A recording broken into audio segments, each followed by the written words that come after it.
E a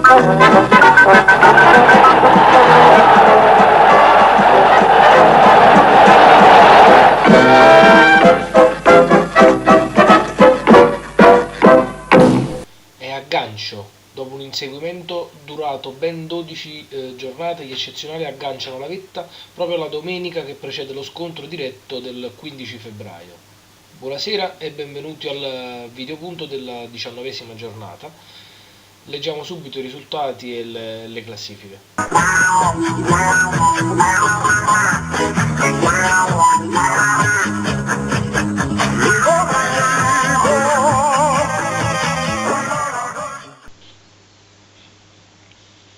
Sballetto batte Sakurambo 1-0, Zazà batte Daf 2-1, Alvaruccio Ciccio Gigi 3-1, Sanshiro Mandrake 1-2, Monsters New Team 1-1 e Galaxy Eccezionale 0-1.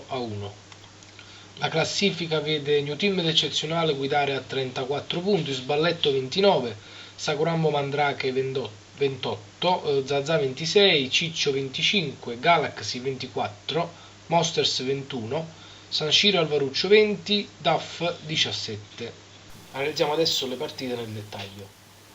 Quando tutto sembrava destinato allo 0-0, ecco Gila che regala 3 punti fondamentali sia alla Fiorentina che all'Eccezionale. Un gol di punta e un 5 inevitabile in pagella si trasforma in una sufficienza piena, e questa è la storia dei cannonieri veri. Il Violino inoltre aggancia Di Vaio e Ibra in testa in cima alla classifica marcatori, e Mister Fiore Boscov lo aveva detto: la partita finisce quando l'arbitro fischia. Premiata la grinta dei rossoverdi, di Brighi in particolare 7, che con i suoi polmoni extra guida l'assalto al fortino dei Galattici, e la solita tattica bagnata adoperata in settimana dal presidente De Santis, che ha annullato il Zappa 3, il Zarate Pato Trezeguet, il tridente di Gangi. Dall'anima solo Sissoko 7,5, ma non basta. La Galaxy è in crisi, ha vinto una sola volta nelle ultime 7 partite. 2 gol e 2-7 in pagella, Stankovic e Vucinic non fruttano i 3 punti alla New Team. I fortunatissimi Monsters trovano il pareggio, il nono, hanno pareggiato più di tutti, giusto con i 2 punti di casa. Si salvano da una mediocrità diffusa con picchi di totale insufficienza, vedi Balotelli e Scully 4,5. Si salvano, dicevamo, solo Digno e Mudingai 6,5 e Superman Frey 8, che di mano, di piede, di corpo è sempre insuperabile, e Domenech continua ad ignorarlo. A fine partita va in scena il Mazzarovic furioso. Ne ha per tutto il presidente, raggiunto in vetta dopo 12 turni di dominio totale, e ha tirato in primis per i 2 pareggi consecutivi per 1-1 contro 2 squadre della sua New Team, contro 2 squadre modeste come l'Alvaruccio e di Monsters, ma soprattutto è tirato per gli occhi addosso che ritiene di avere già da un bel po'. Non se la prende più di tanto, è normale essere odiati quando si è vincenti. Questo turno proponeva anche un interessantissimo scontro diretto per il terzo posto, Sballetto Sakurambo. Basta il primo gol in campionato di Sisigno, splendido per come inizia e conclude l'azione dell'1-0, per stendere il Monaco.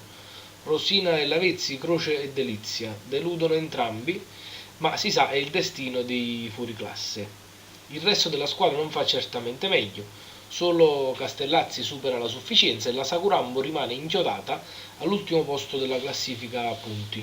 Sorrentino vince per la 3ª volta consecutiva e raggiunge il podio. I biancoverdi sono in salute e promettono battaglia. Amauri 7,5 sembra Tex assediato dagli indiani. Viene fuori da ogni scontro senza un graffio e alla fine regala anche l'assist decisivo. La Bestia 7 fa un gran gol e Pazzini, secondo gol alla Sampdoria, conferma di essersi risvegliato. Dulcis in fundo Stanchevicius 7 sembra l'Hulk lituano. Rinnovato entusiasmo in casa al Varuccio, la salvezza non è più un'utopia. Seconda vittoria consecutiva al Bernabeu. Terza sconfitta consecutiva per Ciccio Gigi, la seconda consecutiva per 3-1. Scivola dal terzo al settimo posto in appena 2 giornate, ma le sue partite ultimamente però non sono mai monotone. Buffon 7 sta tornando il migliore, Juan 7 è insormontabile, Miccoli 7 torna dall'infortunio e si conferma il bambolotto nucleare che tutti conosciamo, e Ibrahimovic 7,5 è assolutamente indispensabile. Zemaili 4,5 è l'ombra di se stesso, e il decimo golletto sul rigore di Kakà è Parvares. La San Siro capitola e domenica c'è lo scontro salvezza con la Punta Quinta. Un Cicarini geometra 7, un Giulio Cesar sicuro 7 ed un sontuoso De Rossi 7 legittimano la terza vittoria consecutiva per la Mandrate. Se ora comincia a vincere anche lontano dal Mandragon. A proposito di Punta Quinte, una parola è poca e 2 sono troppe.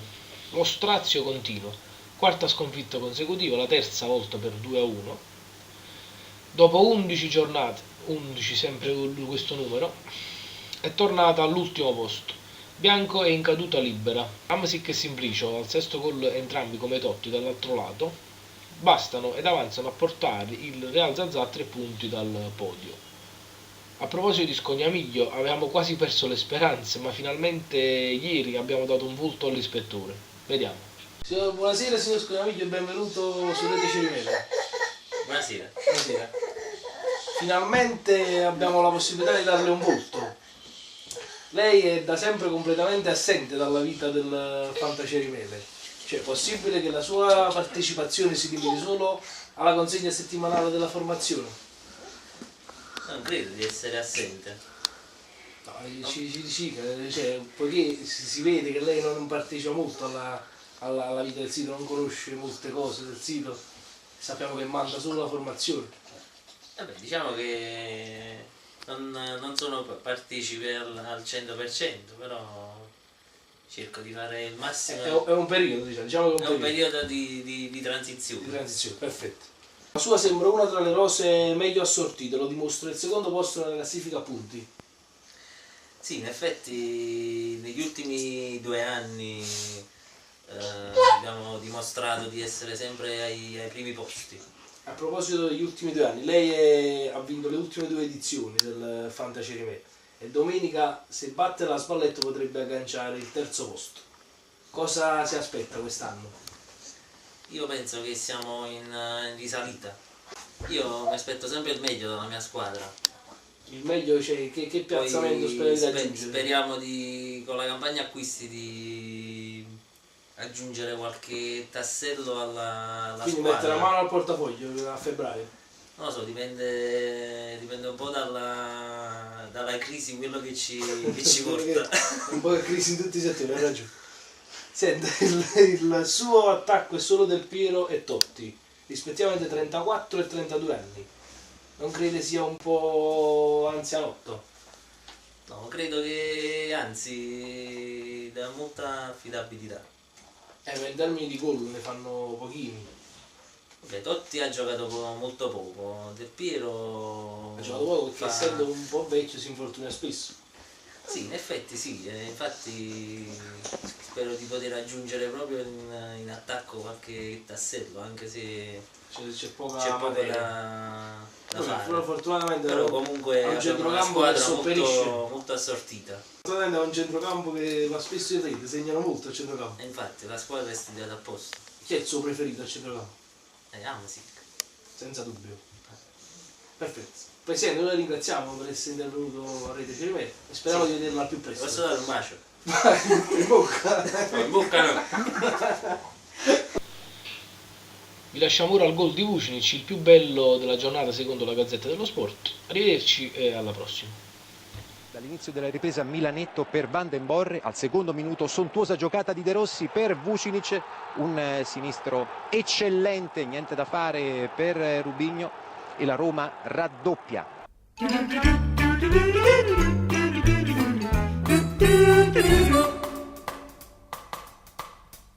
Mana mana. Mana mana. Mana mana.